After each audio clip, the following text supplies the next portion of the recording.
तो आज का जो हमारा टॉपिक है वो है टॉक ऑन ए डाइपोल। अगर किसी डाइपोल को इलेक्ट्रिक फील्ड में रखा जाए किसी भी रैंडम एंगल के ऊपर तो उस पर एक टॉक एक्सपीरियंस करने की कैपेबिलिटी है, तो वो टॉक कितना होगा, let's calculate that. For example ये हमारा एक डाइपोल है पी। हम सब जानते हैं डाइपोल की डायरेक्शन होती है नेगेटिव चार्ज से पॉजिटिव चार्ज की तरफ। और मान लो एक आई कैप या राइट हैंड साइड पे डायरेक्शन पे एक इलेक्ट्रिक फील्ड अवेलेबल है लाइक दिस।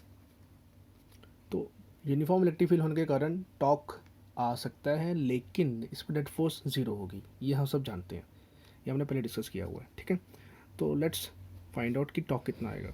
अगर मैं एक डाइपोल बनाऊँ, डाइपोल क्या होगा, एक नेगेटिव चार्ज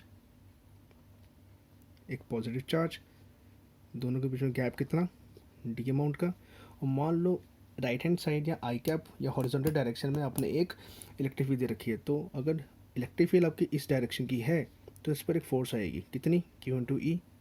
सेम अमाउंट की फोर्स इस पर भी आएगी, क्यू इंटू ई। दोनों की वैल्यू सेम होगी लेकिन डायरेक्शन उल्टी होगी। क्यों? पॉजिटिव चार्ज इलेक्ट्रिक फील्ड की सेम डायरेक्शन में फोर्स एक्सपीरियंस करता है और नेगेटिव चार्ज उल्टी डायरेक्शन में एक्सपीरियंस करता है। ठीक है, लेकिन देखा जाए नेट फोर्स तो जीरो, लेकिन इनका ना एक टॉक आने की कैपेबिलिटी। क्यों? यहाँ पे कपल आ रहा है, दो फोर्सेस का एक कपल क्रिएट होगा, ये भी टॉक लगाएगा ये भी टॉक लगाएगा, दोनों के टॉक क्लॉकवाइज सेंस के दिख रहे हैं मुझे।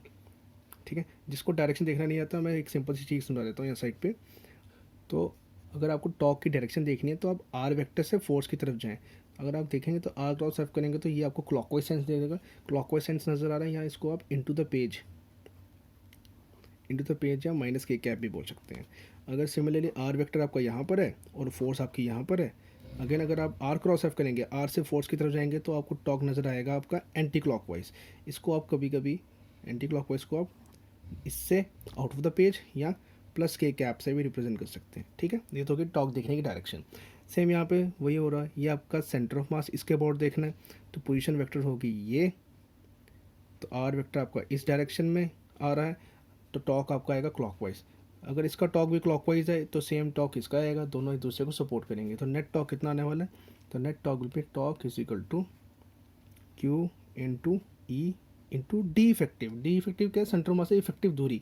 मानना कि ये दूरी डी बाई टू है, लेकिन ये वाली दूरी जो आपकी होगी ये डी बाई टू नहीं होगी, ये आपको कैलकुलेट करना पड़ेगा। तो अगर ये डी बाई टू है, मान लो इलेक्ट्रिक फील्ड इस डायरेक्शन में है, ये एंगल थीटा दे रखा है, तो पी आपका थीटा एंगल पे इंक्लाइंड है, मान लेते हैं ये वाला एंगल थीटा है, तो पी और ई में एंगल थीटा रखा है, तो ये वाली दूरी आपकी हो जाएगी D by two sine theta. तो सेंटर ऑफ मास से फोर्स की इफेक्टिव दूरी क्या आएगी, D by two sine theta. लेकिन ऐसा कितनी बार होगा, दो बार होगा, क्योंकि सेम टॉक ये भी लगाएगा इंटू टू, और दोनों का सेंस क्या है, क्लॉकवाइज।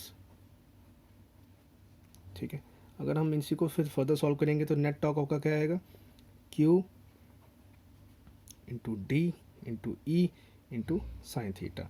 हाँ, सब जानते हैं यहाँ पर एक टर्म क्यू इंटू डी मुझे नज़र आ रही है, यही क्यू इंटू डी बेसिकली क्या है, ये आपके पी की वैल्यू है या डाइपोल की वैल्यू है, जिसको हम पी से रिप्रेजेंट करते हैं। तो हमारा फर्दर आंसर क्या हो जाएगा, P into E into sine theta. This is talk की value.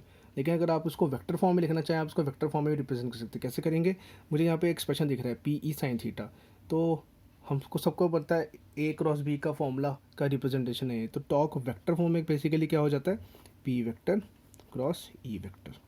This is your answer.